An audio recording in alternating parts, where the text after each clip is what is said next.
Hello friends, welcome back to my channel undoubt business, जहां आपके हर doubts clear किए जाते हैं। हम बात कर रहे थे केस स्टडीज़ की ऑन द स्टाफिंग चैप्टर, और उसमें आज का जो हमारा टॉपिक होगा केस स्टडी डिस्कशन का वो होगा स्टाफिंग प्रोसेस।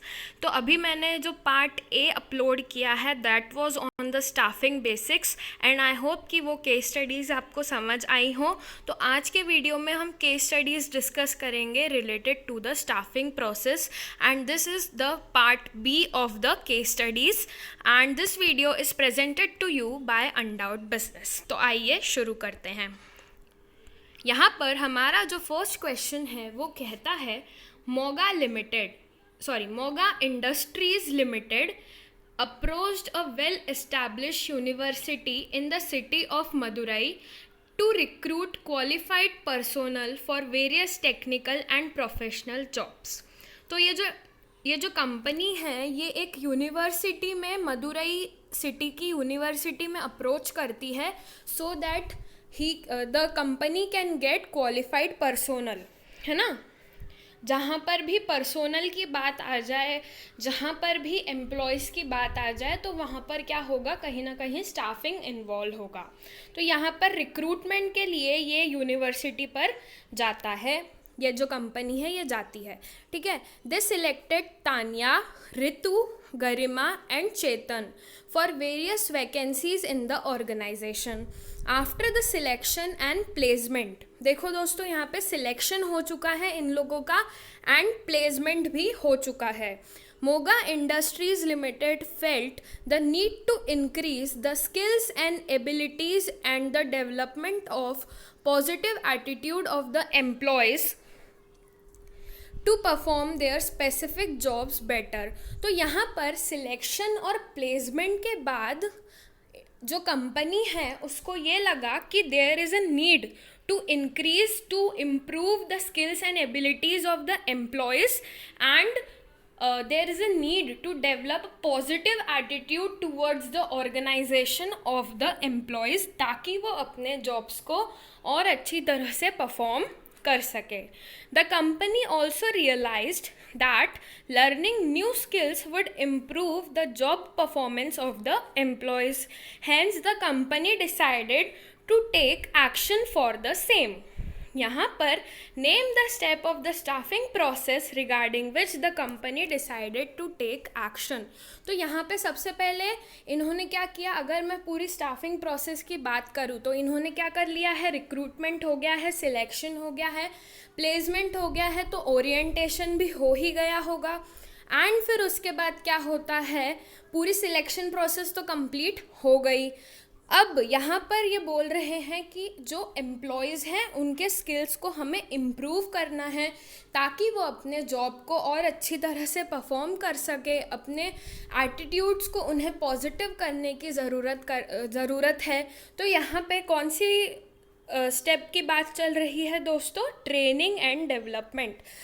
हमें पता है दोस्तों ये बात कि training is always job oriented, job related skills को इम्प्रूव करने की बात ट्रेनिंग में होती है, and development of the positive attitudes जैसे इस क्वेश्चन में हमने देखा था दैट इज़ डेवलपमेंट। तो यहाँ पे कौन सी स्टेप हो गई, training and development. I hope आपको ये क्वेश्चन क्लियर होगा, क्योंकि यहाँ पर बोला गया था कि there is a need to improve the attitudes and to improve या increase the skills and abilities of the employees। तो यहाँ पे कौन सा स्टेप हो गया हमारा, that is training and development।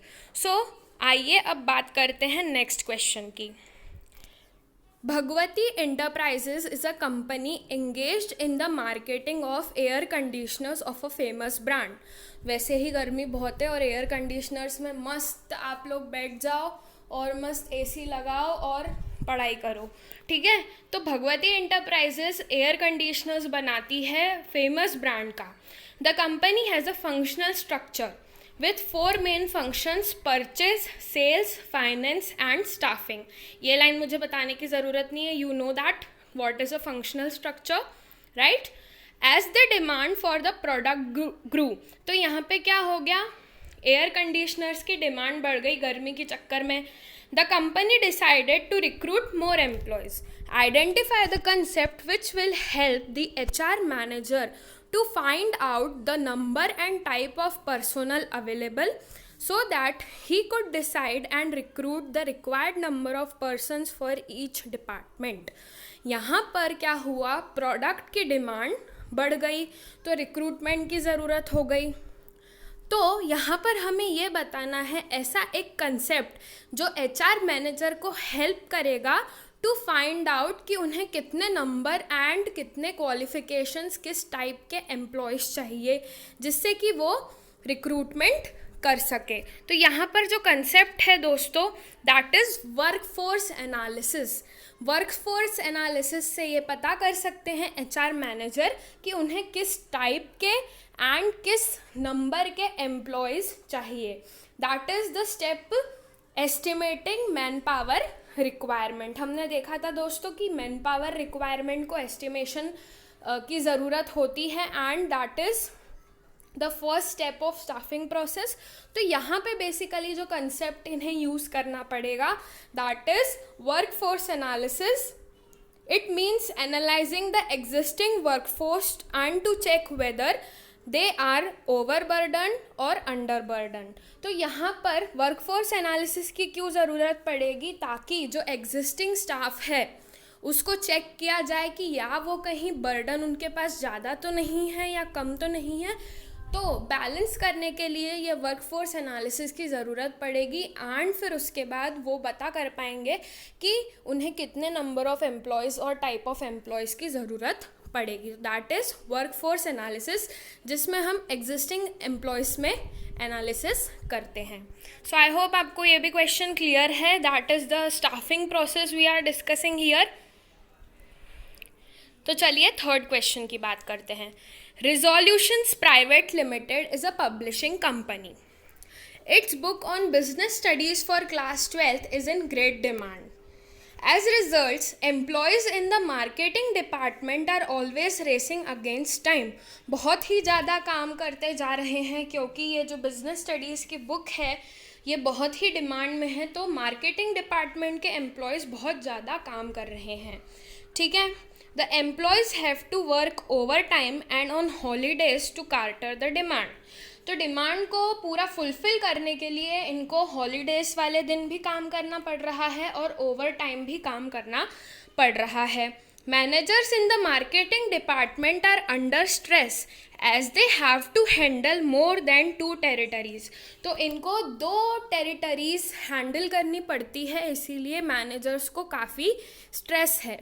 The work stress has led to dissatisfaction among employees and managers. Name and explain the step of staffing process which has not been performed properly. State the next 2 stages immediately following the step identified. तो यहाँ पर हमें बताना है कि staffing process की कौन see step ढंग से इन्होंने नहीं की है एंड उसकी बात की हमें 2 स्टेप्स भी बतानी है. तो यहाँ पर जो स्टेप है दोस्तों, यहाँ पर इन्होंने क्या किया है, एक तो स्ट्रेस बहुत ज़्यादा है तो इन्होंने क्या करा कि इनका जो मैन पावर एस्टिमेशन था that was the first step in the staffing process. इन्होंने शुरुआत ही गलत की है, इनका शुभारंभ ही गलत हुआ है. तो स्टाफिंग प्रोसेस की जो सबसे पहली स्टेप है that is estimation of man power requirement. इन्होंने ये ढंग से नहीं की. अगर की होती तो कोई स्ट्रेस नहीं होता और सारा काम अच्छे से होता. अब इसके बाद की 2 स्टेप्स कौन सी है दोस्तों, मैन पावर रिक्वायरमेंट को एस्टिमेट करने के बाद रिक्रूटमेंट करना होता है एंड फिर सिलेक्शन करना होता है. तो ये है हमारी नेक्स्ट 2 स्टेप्स. तो आई होप आपको ये क्वेश्चन क्लियर है. यहाँ पर क्या हुआ है, जो इन्होंने एस्टिमेशन लगाया है एम्प्लॉयज़ का, क्योंकि यहाँ पे एम्प्लॉयज़ अगर प्रॉपर होते ना तो इनको ओवर टाइम करने की ज़रूरत नहीं पड़ती और हॉलीडेज़ में भी काम करने की ज़रूरत नहीं पड़ती है ना. एम्प्लॉयज़ जो मार्केटिंग डिपार्टमेंट के हैं उनको ज़्यादा काम करने की ज़रूरत नहीं पड़ती अगर इनके पास अच्छी मैन पावर होती तो. सो आई होप आपको ये क्वेश्चन क्लियर है. एकदम क्लियर है. एक बार वापस देख लीजिए. यहाँ पे क्योंकि एम्प्लॉयज़ को ओवर टाइम काम करना पड़ा तो इनका जो एस्टिमेशन था मैन पावर का वो ढंग से ना होने की वजह से इनको क्या करना पड़ा, मतलब ये सारी दिक्कतें, डिससेटिस्फैक्शन होने लगा। तो चलिए अब फोर्थ क्वेश्चन की बात कर लेते हैं। A company Zeba limited is setting up a new plant in India for manufacturing surgical instruments. India is a highly competitive and cost effective production site in this section। तो ये जो सर्जिकल इंस्ट्रूमेंट्स इनको manufacture करने हैं, इसके लिए India बहुत ही perfect है, क्योंकि एक तो यहाँ पर जो एम्प्लॉयज़ मिलेंगे इनको वो हाईली कम्पिटिटिव मिलेंगे, एंड ये एक कॉस्ट इफेक्टिव भी है, ठीक है।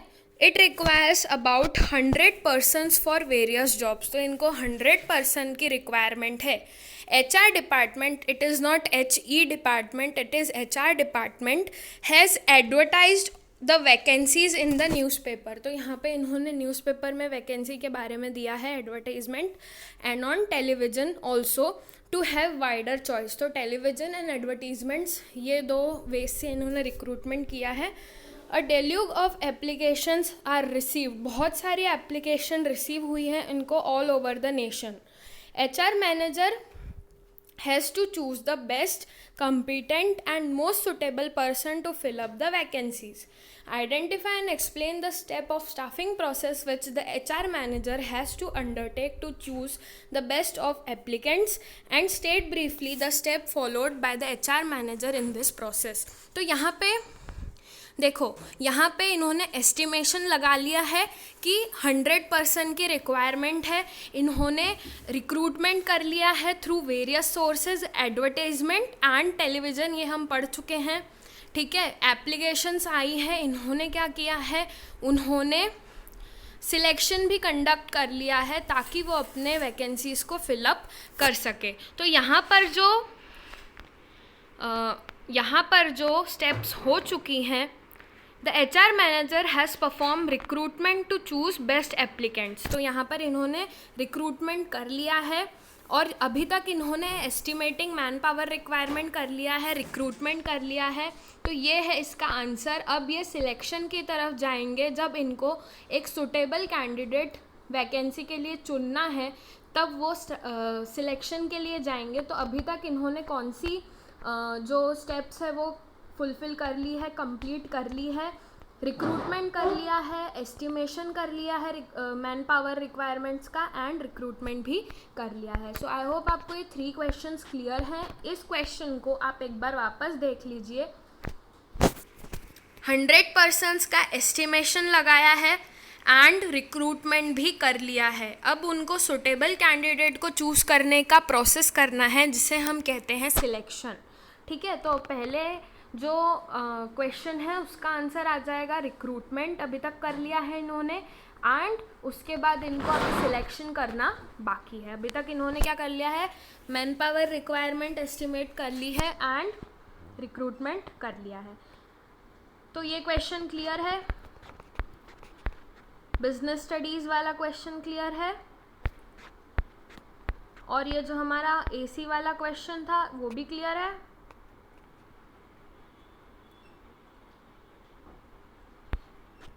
और ये जो हमारा मदुरई वाला क्वेश्चन था वो भी क्लियर है। सो आई होप आपको ये सारे क्वेश्चंस क्लियर हुए हो। बाकी और भी हमारे पास केस स्टडीज़ का पिटारा है, वो हम नेक्स्ट वीडियो में डिस्कस करते हैं। So thanks for watching my video, keep watching 100 business. Thank you.